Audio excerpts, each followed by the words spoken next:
안녕하세요. 축구 전문 기자 한준입니다. 추갈못으로 유명한 영국 언론과 영국 현지의 토트넘 전문 매체들이 이제서야 손흥민 선수의 진가가 단지 득점이나 도움이라는 공격 포인트로만 확인되는 게 아니라는 것을 깨닫기 시작했습니다. 사우스햄튼의 3대1로 승리하면서 최근 부진과 졸전, 무승의 늪에서 빠져나온 토트넘의 2024-2025 시즌 프리미어리그 31라운드 승리 이후 손흥민 선수가 이 경기에서 보여준 축구 도사와 같은 플레이에 대해 리얼 인텔리전스라는 찬사의 표현이 나왔는데요. 더불어 손흥민 선수의 득점이 나오지 않고 있는 것에 대해서도 손흥민 선수가 포스테코글루 감독 체제에서 전술적인 역할 때문이라며 영국 현지의 공신력 있는 종합 일간지에서 지적하는 보도까지 나왔습니다. 공격 포인트를 올리지는 못했지만 손흥민 선수가 현재 토트넘의 경기력에 전술적으로 얼마나 큰 영향력을 발휘하고 있는지 깨닫게 된 영국 현지 언론의 반응, 그리고 현지 분석 매체의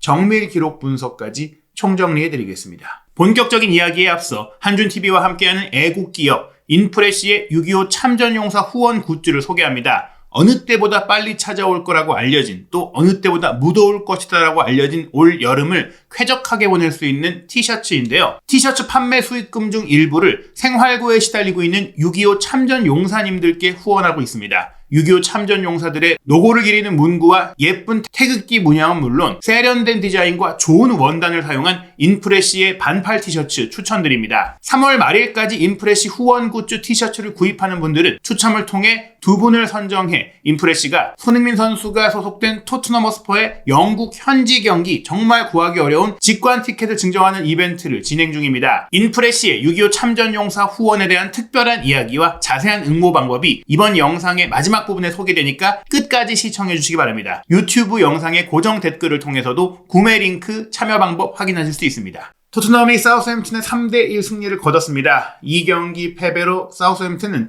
역대 가장 빠른 강등이자 또 역대 최악의 성적으로 프리미어리그에서 2부 리그로 강등되는 재앙을 겪었는데요. 워낙 사우스햄튼의 경기력이 안 좋다 보니까 사실 이번 경기 토트넘의 승리는 포스테코글루 감독 체제에 대한 기대감, 반전의 희망, 이런 것들을 보여준 경기 내용이나 결과라고 할 수는 없습니다. 하지만 유로파리그 8강 1차전을 앞두고 팀 분위기를 끌어올리고 팀의 사기를 회복했다라는 측면에서는 분명 캡틴 손흥민 선수의 입장에서는, 이 어려운 상황에서 팀을 이끌어가는 입장에서는 긍정적인 결과라고 할 수 있는데요. 게다가 이 경기 손흥민 선수는 토트넘 입단 후 공식 경기 통산 450경기 출전으로 또 하나의 역사와 이정표를 만들게 되었습니다. 이미 위고 요리스 전 토트넘 주장의 447경기를 뛰어넘어 역대 출전 7위를 기록하고 있었는데 그 기록에서 의미 있는 450경기를 채웠고 역대 출전 6위에 올라있는 452경기 테드 디치번 선수의 기록에도 2경기 차이, 즉 올 시즌 안에 역대 출전 6위를 채울 수 있고 현재 계약 기간이 남아있는 1년을 더 채울 경우에는 역대 출전 5위인 글렌 호들의 490경기도 도전할 수 있는 상황이 된 것이죠. 이 경기를 마치고 토트넘 전문 미디어, 토트넘 소식만을 다루는 최대 미디어인 스퍼스웹에서는 물론 손흥민 선수가 이날 공격 포인트를 기록한 다른 선수들만큼 높은 평점을 받았던 것은 아니지만 평점 6점을 주면서 has looked bright and direct, 눈부셨고 또 다이렉트하게 직접적으로 taking on defenders, 수비수를 상대했고 제쳤다. 또한 파이널 서드 지역 공격 지역에서 making smart decision, 현명한 결정을 내리는 모습을 보였다면서 전반적인 경기 운영 능력과 조율 능력, 연계 능력, 전체적인 경기의 설계 능력에 대해 높이 평가했어요.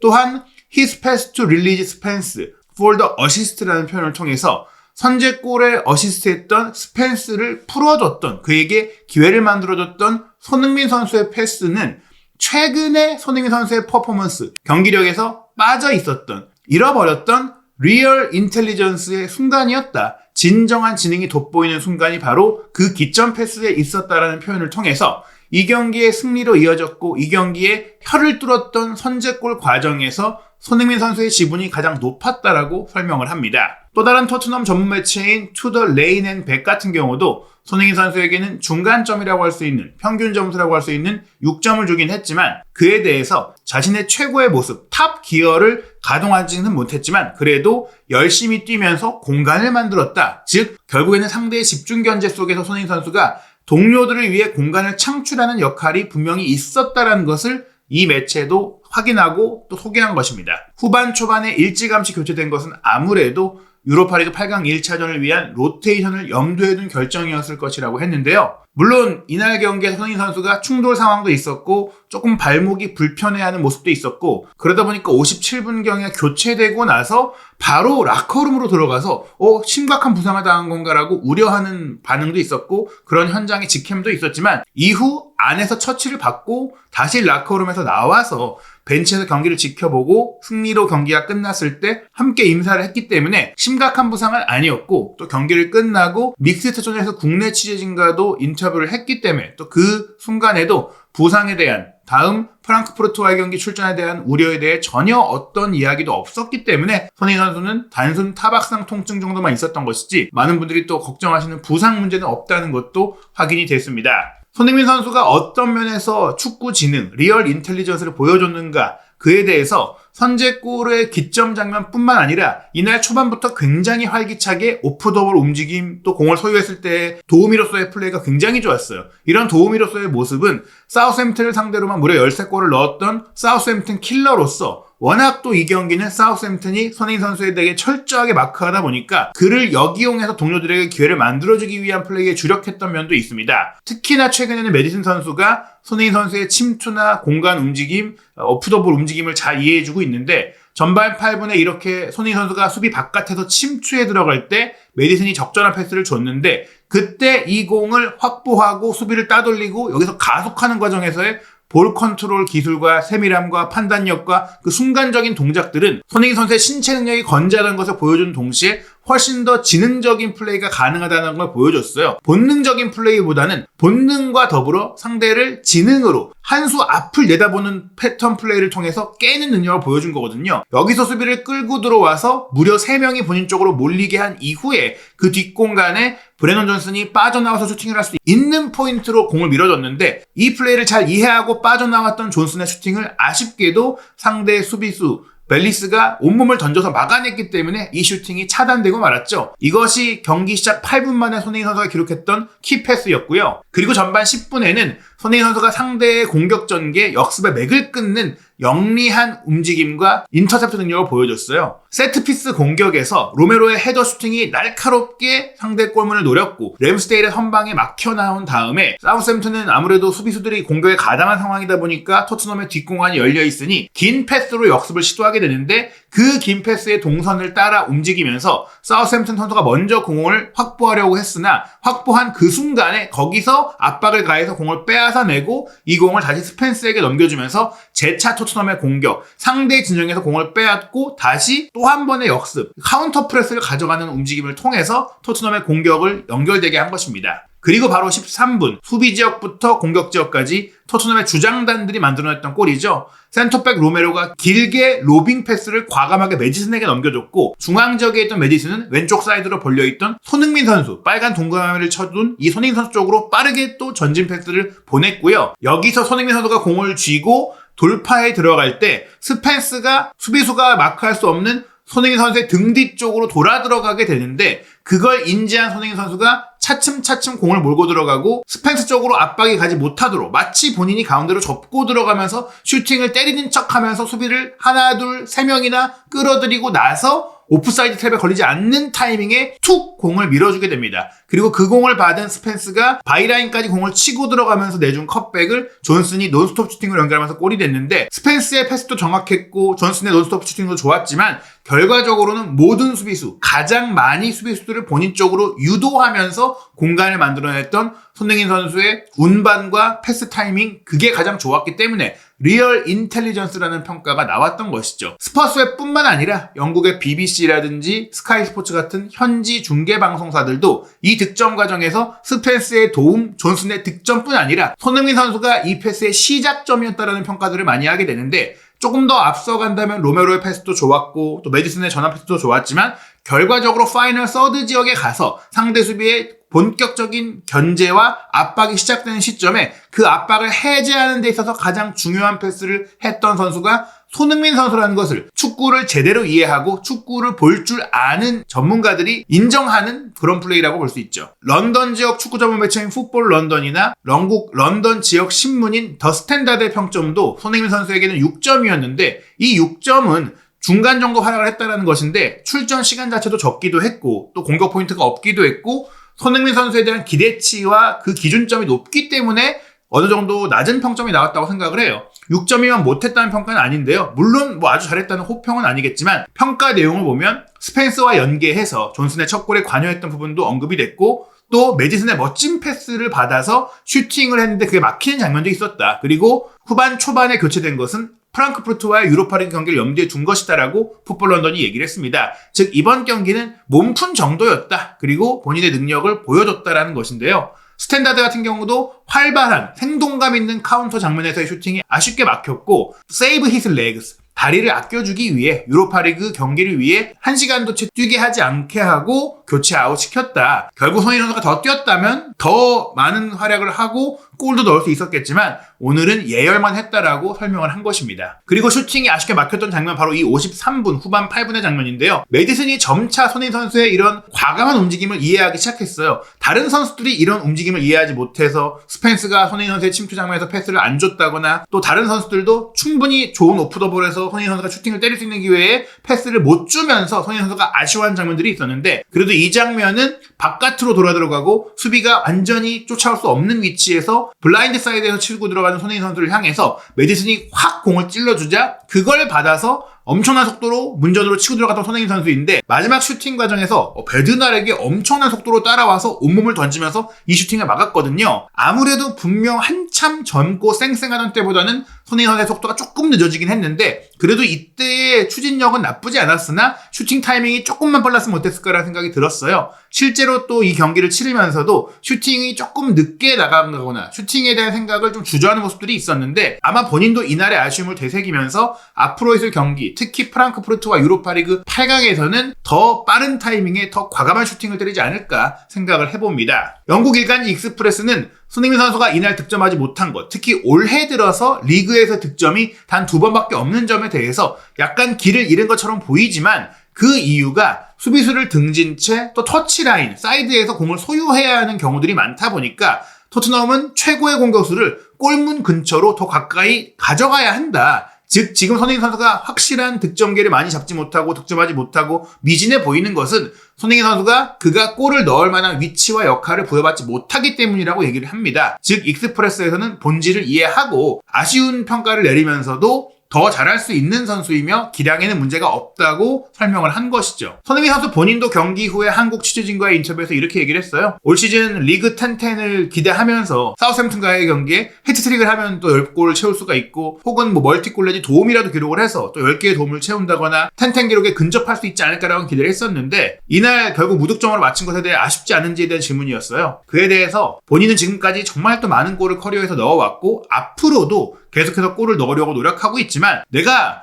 그런 걸 더 크게 잘하려고 노력하고 있는 건 아니다. 그게 또 기록이라는 게 조건의 요소가 아니다. 내가 지금 노력하는 것은 팀을 위해서 더 잘하는 것, 또 어떻게 하면 내가 팀을 더 잘 도울 수 있을까를 더 많이 생각한다. 동료들이 부족한 점을 내가 채워줘야 되는데 지금 내가 해야 될 것은 골을 기다려서 골을 넣는 게 아니라 동료들이 골을 넣을 수 있도록 도와주는 게 아닐까라고 생각을 하는 거. 그 부분이 중요한 것 같습니다. 손흥민 선수도 그 상황을 분명히 인지하고 있고 팀 내부 상황을 알고 있는 것이죠. 자신의 위치에서 열심히 하고 또 좋은 모습을 보여준다면 그런 기록도 자연스럽게 따라올 거라고 하면서 기록이 나에겐 전혀 우선시되지 않는다고 했습니다. 또한 그 기록을 만약 내가 달성하지 못한다고 해도 올 시즌에 10-10을 못한다거나 두 자릿수 리그 득점을 못한다고 해도 내가 지금 열심히 해왔던 것에 대해서는 항상 자부심을 갖고 얘기할 수 있다. 내 커리어가 내 명성이나 평판이 훼손되는 게 아니라고 얘기를 했어요. 그런 기록에 내가 좌우되는 게 아니다. 내가 그저 팀을 위해 해야 하는 역할을 더 열심히 하고 잘 준비하다 보면 또한 그런 기록이 다시 따라올 것이다 라는 말로 의연하게 내가 자신이 왜 흔들리지 않는지에 대해 이야기를 한 것이죠. 그리고 기록으로 보더라도 지금 손흥민 선수가 내가 지금 골을 왜 못 넣지? 왜 도움이 안 나오지? 이런 걱정을 할 만한 역할 자체가 아니에요. 득점 찬스 패스. 이날 경기에서 토트넘에서 득점이 될 수 있는 패스를 가장 많이 공급한 선수는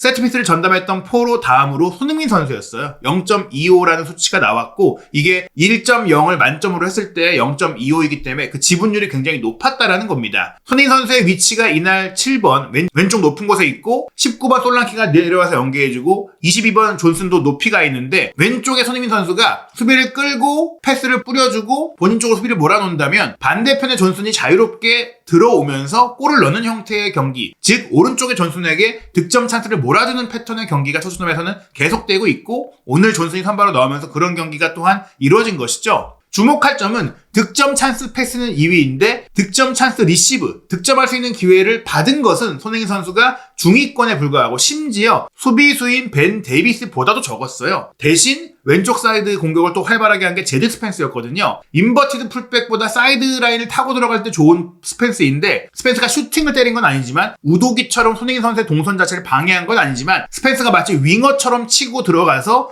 손흥민 선수가 수비를 몰아놓으면 스펜스가 손흥민 선수에게서 공을 받아서 크로스나 컷백을 주고 문전으로 진입하고 존슨이나 다른 선수에게 기회를 연결해주는 그런 역할을 하다 보니까 손흥민 선수는 기점 패스나 중간 과정 연계만 하게 되고 어시스트나 득점을 할 수 있는 상황이 되지 못한 것이죠. 이러한 전술적인 상황과 상대의 견제에 대한 역이용 전략이 결국 손흥민 선수 본인이 주인공이 되지 못한 채 본인에 대한 견제를 활용해 득점 찬스를 만들어내는 조율사로서의 역할을 하게 된 것입니다. 이건 사실 다른 선수들이 손흥민 선수만큼의 조율 능력과 연계 능력과 설계 능력을 못 보여주기 때문인데 사실 그래서 공미인 메디슨도 거의 6번 미드필드까지 내려가서 공을 뿌리는 상황이 됐잖아요. 그리고 손흥민 선수가 빠진 이후 그런 역할을 해줄 수 있는 토트넘 선수가 없다는 게 드러난 점은 57분에 손흥민 선수가 빠진 뒤에는 토트넘의 공격 위협도가 아예 사라지게 됩니다. 그러니까 슈팅 때리고 키패스한 선수들이 토트넘의 나머지 선수들이었고 손흥민 선수가 이날은 키패스도 하나밖에 없었고 슈팅도 하나밖에 없었는데 오히려 손흥민 선수가 빠진 뒤에 많은 공격 기록을 세우던 선수들이 공격 기록을 못 세우기 시작했다. 슈팅이 안 나오기 시작했다. 그 얘기 자체가 손흥민 선수가 있음으로 해서 토트넘의 다른 선수들이 슈팅도 많이 하고 키패스도 많이 할 수 있었다는 것을 역설적으로 보여주는 것이죠. 토트넘이 사우스햄튼을 상대로 승리를 거두면서 17위까지 떨어질 수 있는 위기는 넘겼지만 맨체스터 유나이티드가 맨시티와의 맨체스터 더비에서 무승부로 승점을 얻게 되면서 맨유가 13위를 유지하고 토트넘은 14위를 지키게 됐습니다. 물론 리그 순위 경쟁보다 중요한 것은 유로파리그 8강전인데요. 8강 1차전이 우리 시간으로 4월 11일 금요일 새벽에 일제히 열립니다. 토트넘은 새벽 4시에 아인트라흐트 프랑크푸르트와 홈에서 1차전 치르고 일주일 뒤인 4월 18일 금요일 새벽 4시 프랑크푸르트 원정으로 2차전 경기 치르게 되는데요. 과연 손흥민 선수 이 프랑크푸르트와의 경기에서는 조금 더 화끈하고 과감하게 조력자만이 아닌 본인이 다시금 에이스이자 주인공이 되는 활약을 펼칠 수 있을지 한준TV 구독, 좋아요, 알림 설정을 통해 확인해 주시고 또 이어지는 애국기업 엔프레시와 함께하는 한준TV의 6.25 참전용사 후원 프로젝트도 끝까지 시청해 주시고 많은 참여 부탁드리겠습니다.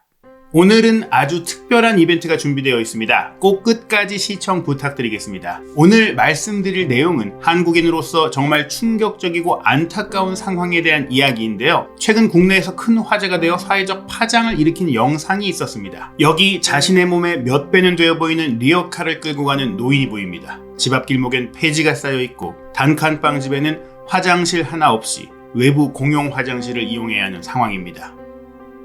그런데 이 참담한 환경에서 살고 계신 분이 6.25 전쟁 참전용사라는 사실이 밝혀진 것인데요.